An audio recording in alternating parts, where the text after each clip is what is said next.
Flat అప్పగింతలో జాప్యం జరిగితే దానికి సంబంధించి కొనుగోలుదారులు తీసుకున్న గృహ రుణంపై వడ్డీ చెల్లించే బాధ్యత డెవలపర్కు ఎంత మాత్రం ఉండదని సుప్రీంకోర్టు సంచలనాత్మకమైన తీర్పునిచ్చింది.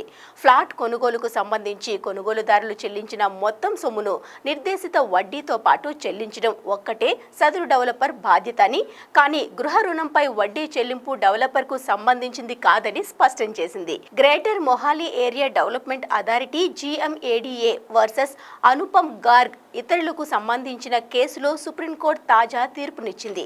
మన దేశంలోనే హాట్ గా డిస్కషన్ జరుగుతున్న ఈ టాపిక్ పై స్పెషల్ స్టోరీని చూసేద్దామా? పంజాబ్లోని మొహాలీలో GMADA పుర ప్రీమియం అపార్ట్మెంట్స్ పథకం కింద ఓ ప్రాజెక్ట్ చేపట్టింది. ఇతర కొనుగోలుదారులతో కలిసి అనుపమ్ గార్గ్ అందులో 10% మొత్తాన్ని చెల్లించి ఫ్లాట్ బుక్ చేసుకున్నారు. ఒప్పందం ప్రకారం లెటర్ ఆఫ్ ఇంటెంట్ జారీ చేసిన 36 నెలల్లోపు దానిని స్వాధీనం చేయాల్సి ఉంది. అయితే మే 2015 నాటికి నిర్మాణం అసంపూర్ణంగా ఉందని, దానిని పూర్తి చేయడానికి కనీసం మరో 2-3 పడుతుందని గార్గ్ గుర్తించారు. దీంతో తన డబ్బు వెనక్కి ఇవ్వాలని కోరుతూ ఫిర్యాదును దాఖలు చేశారు. రాష్ట్ర వినియోగదారుల వివాదాల పరిష్కార కమిషన్ గార్గుకు అనుకూలంగా తీర్పునిస్తూ అతడు డిపాజిట్ చేసిన 50,46,250 మొత్తాన్ని ఏటా 8% వడ్డీతో తిరిగి చెల్లించాలని GMADAను ఆదేశించింది. అంతేకాకుండా ఫ్లాట్ కొనుగోలు కోసం Garg state bank of India నుంచి తీసుకున్న గృహరుణంపై వడ్డీని చెల్లించాలని స్పష్టం చేసింది. దీనిపై GMADA సుప్రీంకోర్టును ఆశ్రయించింది.